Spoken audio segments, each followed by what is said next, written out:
The punch Kalista has to be a ban here. Emperor actually banning his own Kalista against Tabs, who hasn't done that well on her. Do you think this merits the Lucian first pick, in all honesty, to take that also away from Emperor? I mean, let's see what's open first before we say yes and then get surprised. Alistar is open here as one of the power picks. Poppy used to be one of the early contested picks, but has fallen off a little bit. I mean, I think Alistar, if we're in LCK right here, I feel like we see Alistar first. Lucian definitely worth picking, because I think it's such a comfort champion for Tabs too, and you take it away from Emperor and force him to maybe play Caitlyn. The Malphite first pickup for Freddy. Interesting.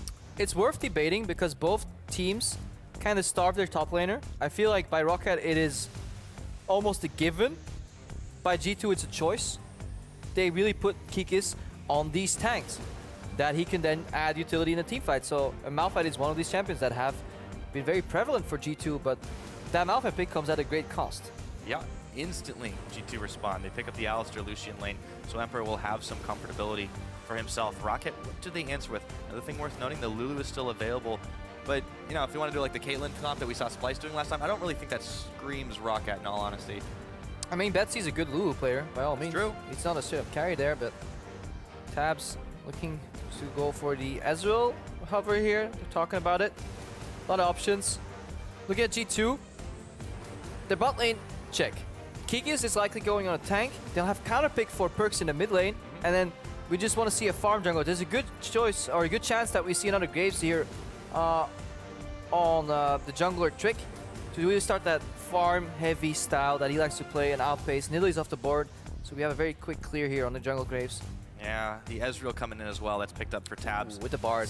With the Bard as well, it's going to be I like that lane. a lane of a lot of skill shots. There's actually some ultra good cheese you can do. Tell me about it. Creative gameplay. No, we'll see if we get it the game depending on the lane.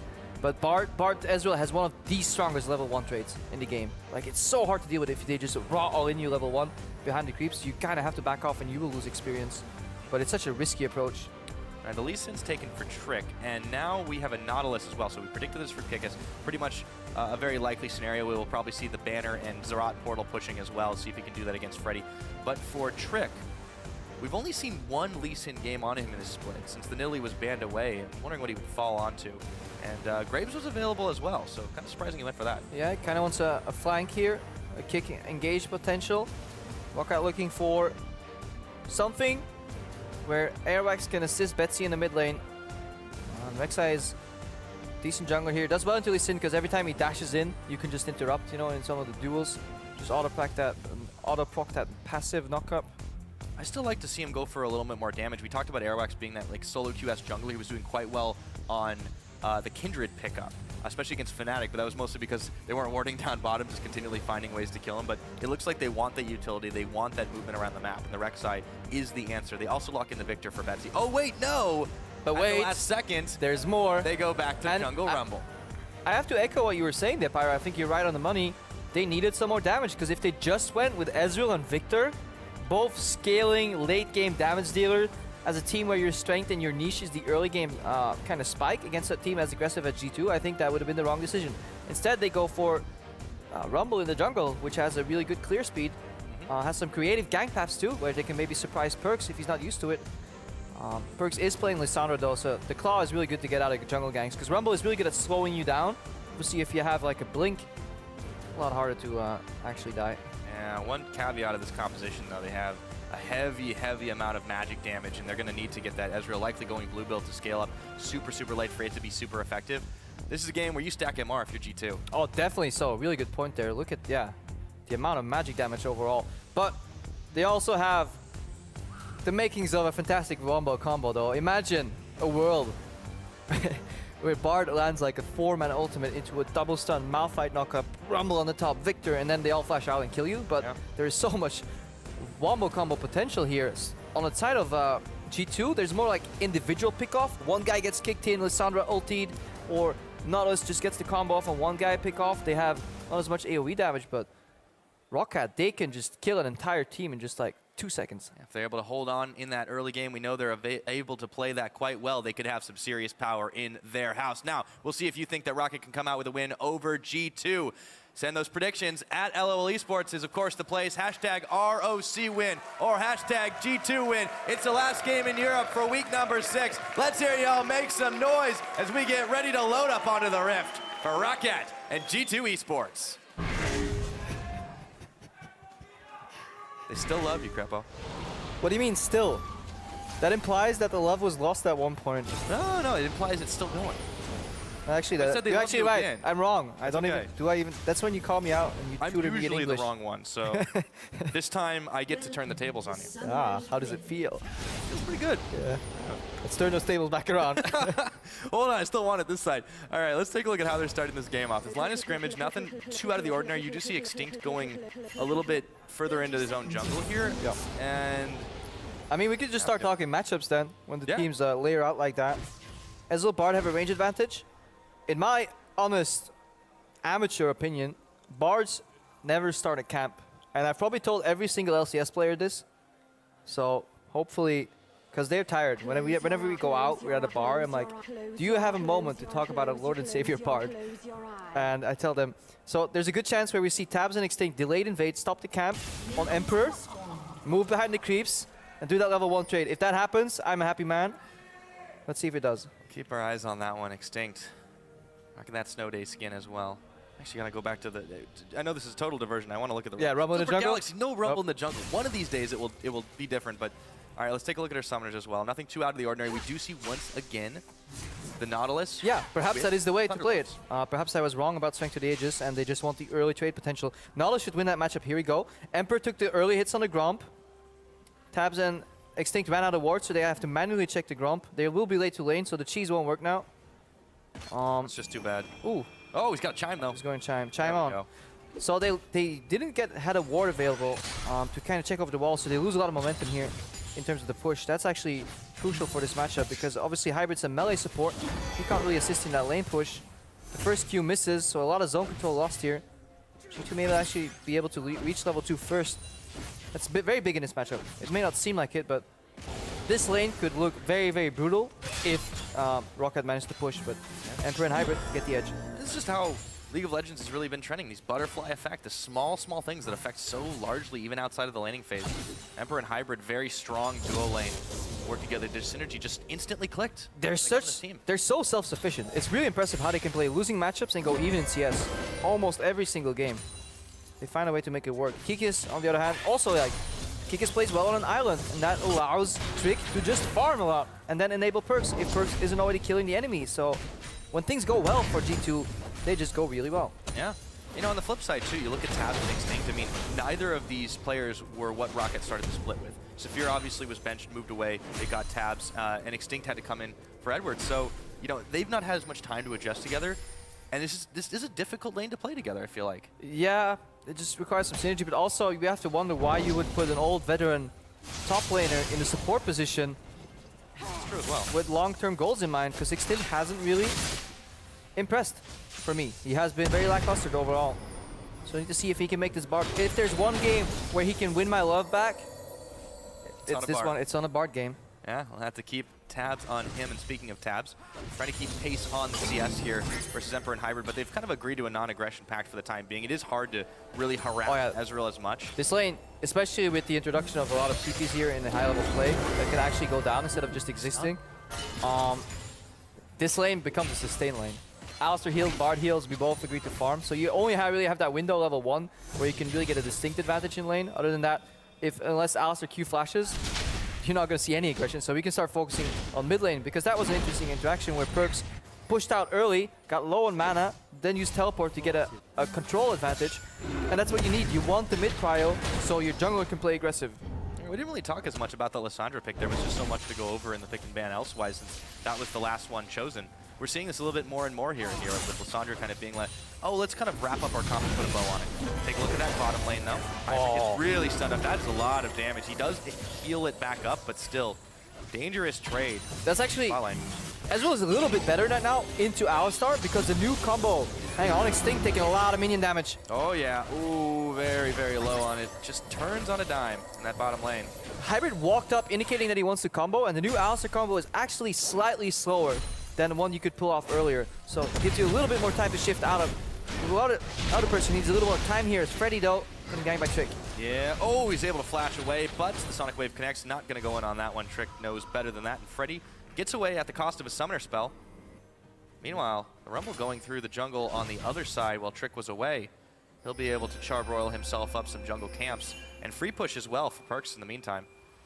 Yeah, with the help of the Scuttle Crab, the bot lane here on the red side can actually ward in aggressively and just push.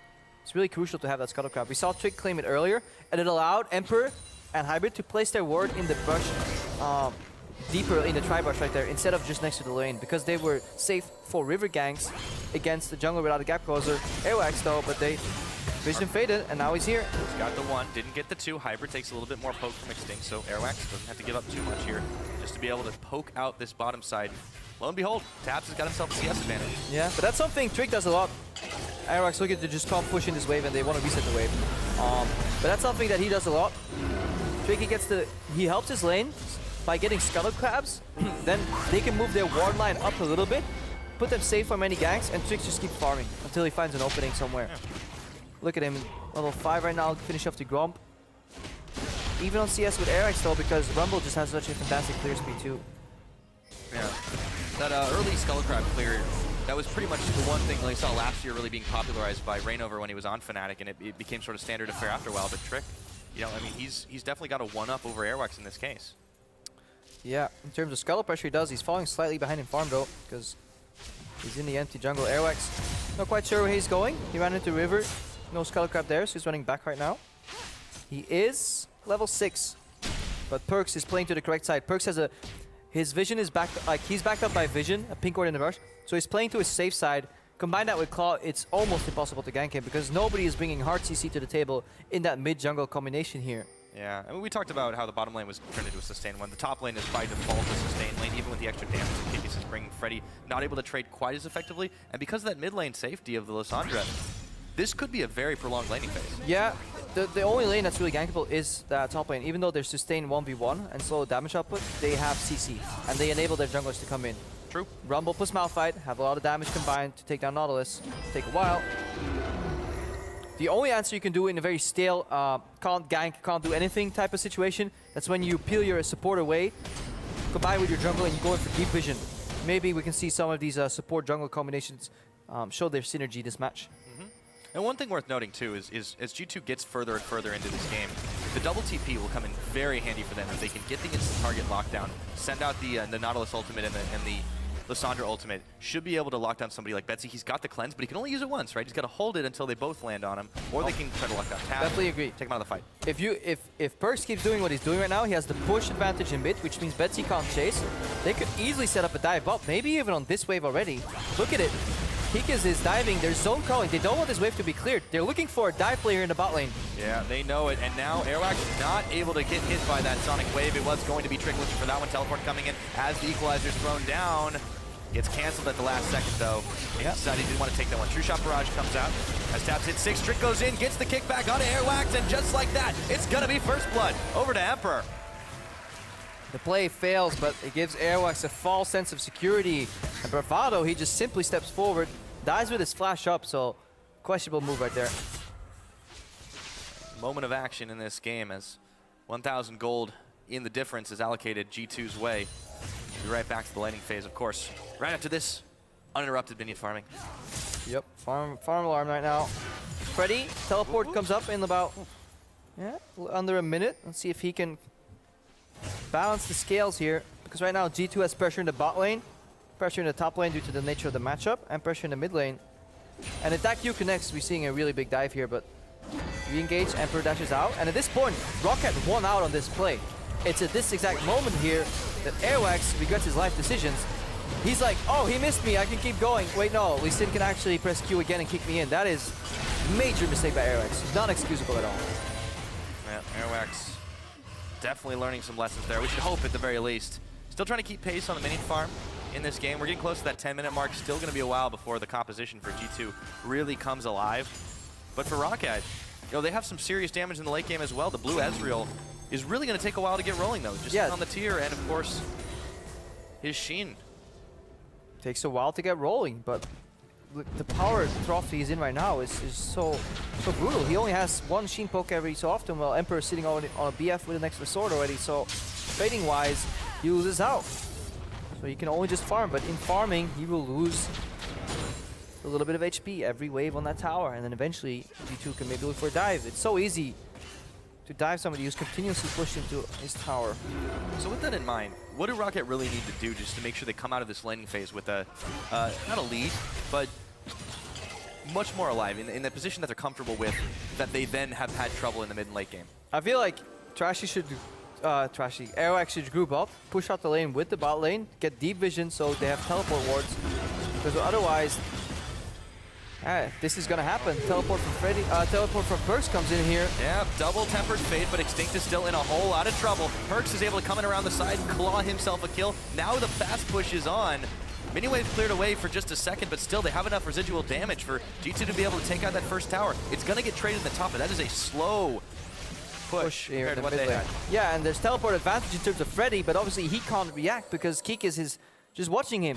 He has two ways of stopping that teleport, so Freddy can't join the party. That dive was, we both saw it coming from a mile away, but ROCCAT were unable to predict the enemy movement, the enemy play pattern, and act accordingly. And then, of course, in the end, it is too late.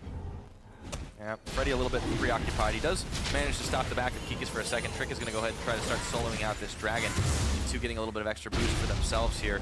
2 kills to 0. It has been a low-action game with G2 Esports really only looking for small openings that ROCCAT have left in their bottom side to make things happen. Yeah, G2 have thrown only a few punches, but they've hit hard.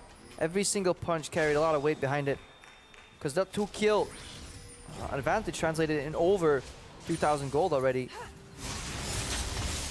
ROCCAT just trying to play that stall game. I mean, this is a team that has had such a rough ride in the European LCS this split already, only picking up 2 wins, the latest of which yesterday at the hands, or against Splice, I should say.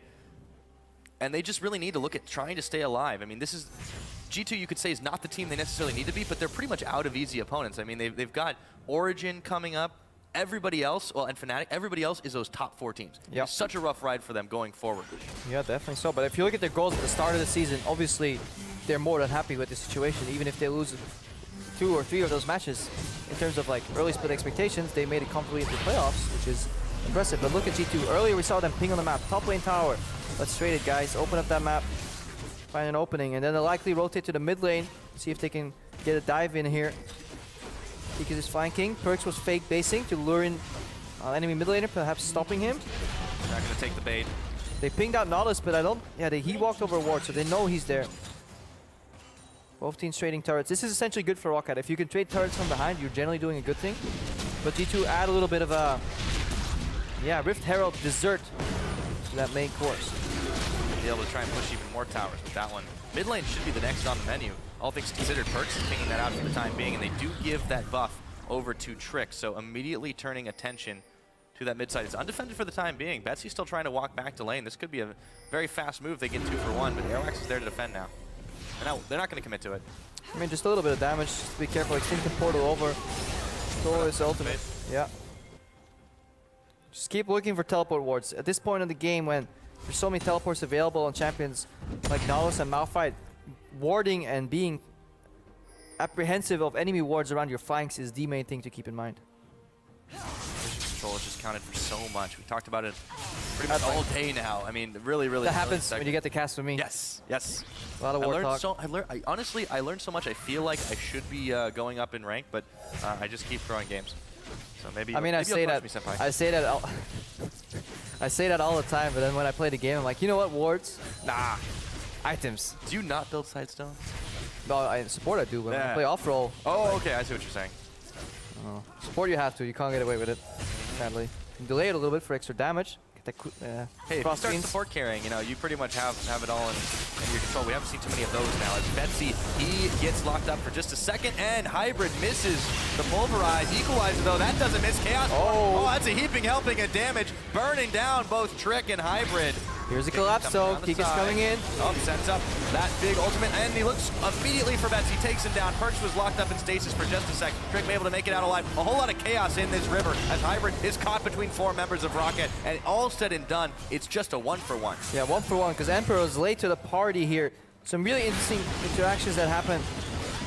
Fantastic flash from Betsy. He did almost everything he could do once he got into that position. Was a little bit overextended. Got out, bought enough time for Kikis to swing around. Emperor was just really late to that collapse. 1 for 1. Yep.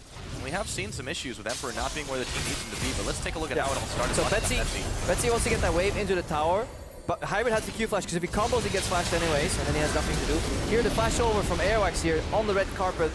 I think they could have turned to Trick a little more for some damage. They disengage. Kikis, yeah, Betsy's at this point, Betsy's dead.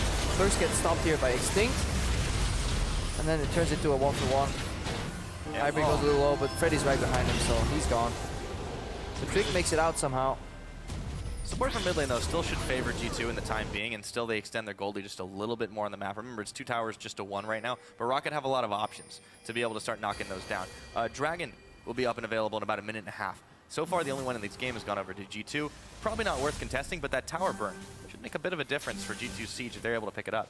Yeah, but the G2 are not looking to open the map up with Sieges, though. They want big team fights with a lot of CC, catch somebody off. Actually, not even team fights, they want picks. They want to find some lone stranger in the woods, looking to rotate to get some couple of units there for farm. And Pow on the And Pow Pow, yeah. This is our time. Yeah, beat it. Now ROCCAT trying to defend this mid tower yet again. So G2 are just kind of roaming around the jungle, as you said, trying to look for little edges, but they're able to push here uncontested on this bottom side for just a moment. Banner finished on Kikis, and look at the deep vision. They're putting vision with a purpose. The purpose is to enable Kikis on the side lane split push on his own, then they rotate somewhere else, get something done. So that's what they're doing. And that little pink ward that we saw Hybrid place there just under the enemy red buff, fantastic ward, because very rarely will people path over it. And right now we see some of the issues that a Malphite will have and why Nautilus rushes Banner in this matchup. Because if you've ever seen that video of the incredibly slow murder with the incredibly inefficient weapon, the guy running around with a spoon, this is the equivalent of it. Oh, that's painful to watch. Poor Freddy. He's got the Sunfire cape. That's helping with the rest so of them. G2, we talked a little about punches and carrying weight. ROCCAT, not so much. Thought, oh, okay, so Airwax has ended up using his equalizer just to clear out the wave here as it just kind of all things get reset. Perks has been pinged out on the top side, but he's still causing pressure, and now you can see Tabs has to back. Yeah, because he has to back. Kikis needs vision, so he doesn't get collapsed on, but Perks, he can just so safely push out because of that Ice Claw. And the fact that he still has Flash available. So he's just pushing without any wards, and he's just relying on the vision on the right side of the map to indicate who's there. If there's not too many people missing, then Perks put pressure. So G2 using the few wards that they have to maximum benefit. And more importantly, they shadow the area behind the dragon so they can safely do it too. This is the difference. The hallmark of the top teams utilizing that vision effectively most, if not all of the time. ROCCAT just aren't able to really do anything in answer. That second dragon goes over 18 minutes now on the game clock. And G2 just continue to keep the pressure up, pushing away, causing a lot of problems for ROCCAT to be able to answer and get anything else out of the map. They need to buy time. You see Tab's still only about halfway on his tier stacking up, or a little bit more than that rather, but still going to be a while before he gets super effective with the Muramana. And the rest of the team really don't have a whole lot of battle stats. Yeah, and then you see G2 base, and you see the most beautiful thing in the world. Well, 3/5 of it at least, 3 pink wards in the inventory. I thought you were talking about Zerot portal elements. No, I like that. I have a strong dislike for that item. I like Banner because Banner influences side lanes in. You need to make a choice, right? You put a Banner creep somewhere and you influence and manipulate waves. Banner is just an item out of which continuously minions flow endlessly. I like to see a wave being built up, you know, massive, and then crash into a tower, not just a repetitive stream of AI units. That's my opinion, though. It's perfectly fine. I'm just an old Singed main, so I see that item, I just start rubbing my hands together evilly. So Dirty Singed picker, the equivalent of the Dirty Cyan picker in Season 1. Yep, that's pretty much the same thing. Okay, the Rift Herald is going down. Last minute one here for G2 Esports. It wasn't going to be completely free because Airwax was intent on causing a little bit of mayhem in that pit, but Trick will be able to secure it. A little bit slow on the draw. Tab sends out the True Shot Barrage, but it does not find its true target. And again. And again. Oh, God. And again. We just not watch this. No, this... Don't enjoy this. He's actually not doing any damage with it. All the damage is the minute. He gets the last 49 gold here. There we go. That is completely worth. All right. Imagine if after all that time you missed the cannon creep. At that point, Freddy just like takes off his headset and just walks off. It's like, I'm done, guys. I can't play this game I put my anymore. ZZ Rod portal down. I'm gonna take a coffee break. Hang on here, though. It'll Perks. still be there, though.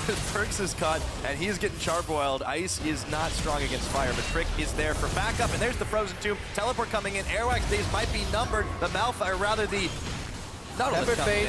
in. And Bubble for Hybrid, that's dead Airwax. Collapse Goodbye. completely from G2. Perks thought about flashing defensively, then realized they could turn the play around. Mid lane though, it comes at the cost of a tower, so this is actually not that bad for ROCCAT. Yeah, ROCCAT definitely need this gold in their pocket as well. This Rot Portal set up in the brush, continually crashing in to that wave, and you're not getting any gold off of that one. Sorry, Tabs. Betsy does take that tower. So nice little edge on that play. The tower difference is now dead even, 2-2. G2 still holding the gold lead, and they're continuing the siege. They're not letting the pressure up, but they're not able to get any autos on it, just letting the minions do the job. They just want those ZZ Rot minions to get into the tower, deal some damage. The war split push is hitting critical mass. I always loved split push as a concept. It's one of the few things that completely annihilated my our teams in the history, but this is taking a little bit too far. And it's another slow kill, but this time it's the Strop Portal, so Freddy has found an enemy he can't match. It. Death to ZZ Rot. And he has his own as well. So we'll see a lot of little Void Bugs continue to push back and forth against each other this game. G2 have decided to move their forces a little bit more towards the middle and the bottom side of the map. Still, a lot to try and open up here. Still that mid turret stands for ROCCAT. They're trying to keep this one defended as best as possible. With so many members here, there's nothing else to take on the map because Baron is still an afterthought for most of these teams. It's only 21 minutes and no one has a massive advantage. And no one wants to give up that lead. So annoying to play Alistar into Rumble because you never want to ulti for non-burst damage, but he'll just like cook you alive though in that mid lane. Speaking of burst damage, 3 G2 members just absolutely collapsed onto Betsy. Didn't even get a chance to use his summoners there, as they were a little bit preoccupied trying to cook hybrids behind. Pick his zone. Yeah, No portal. a couple of shots of damage there, but he's got the shield up, sends the Riptide on, and now the Unstoppable Force knocks up him and a cow, and Kikis is melted down. Colin comes out for Emperor, but he only finds a little bit of damage onto Extinct. Hybrid might be the next one on the menu. Teleport coming in, Trick with the defense, safeguarded in. Freddy, he's given up on this one. Tab, he's locked up. Perks takes him out, Frozen Tomb, and a little bit too late on the draw with Extinct's Tempered Fate. That means Freddy's gonna fall. It is all said and done, a 2-for-1. Yeah, Perks comes in with massive amounts of damage there to swing that fight completely. Extinct didn't manage to lock him down with that Temper Fate. Couldn't stop him from coming in. Which completely turns around that fight. Good re-engage from ROCCAT, but again, they bought into their own play too much. Didn't account for the fact that Perks could enter that fight with his Ice Claw available. And they paid the price. Yeah, Perks definitely showing up once again with Lissandra. He's got all the buffs in his pocket. 2-0-3 on that champion, and he has just made such a massive impact in the European LCS. On a wide variety of champions. He was one of the first to do this quirky mid play. And before that, we were looking at all of his assassins. Now on this Lissandra. Yeah, he almost big moves. Almost has to be rookie of the split. Yeah. It's early to tell, but fantastic. Let's watch this again. So, Betsy gets caught. Let's see it. Oh my god, that was a really beautiful dredge line here from Kikis. Completely snipes Betsy. Vic ends up using the kick for that, so that means that when he flanks later on, he can't. This turnaround is good too. Kikis overextends. Once dredge line misses, you have to be careful. And we see a really good Rumble ulti. Good slow from Extinct. So far so good for ROCCAT. They realize they can turn two-man Nautilus ulti, but everything has been used. Malphite, Ezreal, Rumble ulti all go down, and they overchase into an Alistar support. And then here's Perkovic. He comes in. No Bard ulti to stop him, because you can time Bard ulti on a teleport. We'll get into that later. Betsy's dead again. Oh, once again before we can even get to it. Now Airwax is pinballed around. G2 grabbing themselves another 2 quick kills while Extinct was already down and immediately pinging on for the Baron. There's no way ROCCAT can stop Yeah, it. it's going downhill here, Pyra. Overall, G2 find another engage. And yeah, the only way out of that play earlier was the perfect Temper Fade. Right as teleport lands, it is a counter to Lissandra. Keeping in because she can't Ice Claw and chase, but Extinct wasn't quite ready for that play. ROCCAT wasn't quite ready for that play. We weren't ready for that play. We have no clue what happened, but in the end, all that matters is that G2 take Baron. Tabs once again slow on the True Shot barrage. Comes in just a little bit too late for what would have been a miracle steal attempt, but it's only Emperor who can seem to pull those kinds of things off on Ezreal. For ROCCAT now, they just keep getting jumped very quickly without any time to react. We talked about Extinct. I know you put him on the spotlight saying, hey, if there's a time he can impress, it's this one. He just hasn't shown up yet again. We're seeing that his reactions on this bar just aren't good enough. Yeah, and such a champion that requires so much gameplay. If you look over like over to NA, Matt on Team Liquid. Fantastic bar player overall, but he's played in a lot of games here. Let's see what happened here again. So Extinct cut out initially. Portal's very small distance. He's still in range. He starts juking before Trick comes out of the gravity field too. Like, the awareness here, he wasted space and units to juke on a champion that was locked into a gravity field. Betsy is looking to help his teammate, but kind of pays the price for it too, and it all starts falling down. ROCCAT trying to help each other, but there are some times where you just gotta watch him die. Another car objective for G2 too, and they pulled in Freddy. Another dredge line. Kikis has just been nailing these, and he's got to use the ultimate defensively. Now the Tempered Fate comes out for Extinct, and it hits nobody. Perks is juking around in the mid lane. It is unraveling very quickly for ROCCAT. Yeah, a bit of a panic ulti from Freddy too. G2 wasn't even going for him. They kind of ignored him, went for the minion wave, so...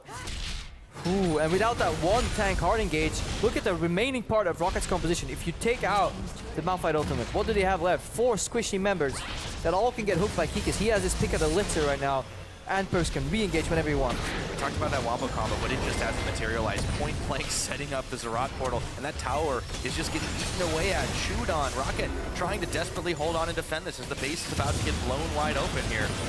Still no Malphite ultimate for a little while. The coin comes out for Emperor, and it eats Airwax eats it for just a second. They pull in Freddy. You'll see an equalizer. There's the equalizer. It's only going to connect onto Hybrid, and that's on the back half of his Perk. Is in the backside, causing havoc here. Looking for Freddy, looking for Betsy. Who are they going to get? Perk's in the Chaos Storm, but he gets the Zhonya's down. And now Tabs is pinballed in. They pull him in. That's a double kill for Hybrid, and another for Perks. This is just going absolutely wrong for ROCCAT. Only Betsy here to defend it, and at 26 minutes into this game, G2 are looking to end it. Yeah, what a completely decisive push here from G2 overall. One tower goes down, the next one goes down, next is on the board. G2 win the game. Heartbreaking loss for them yesterday, but they have managed to resound back. It's 26, almost 27 minutes, and G2 Esports have cleanly taken out ROCCAT.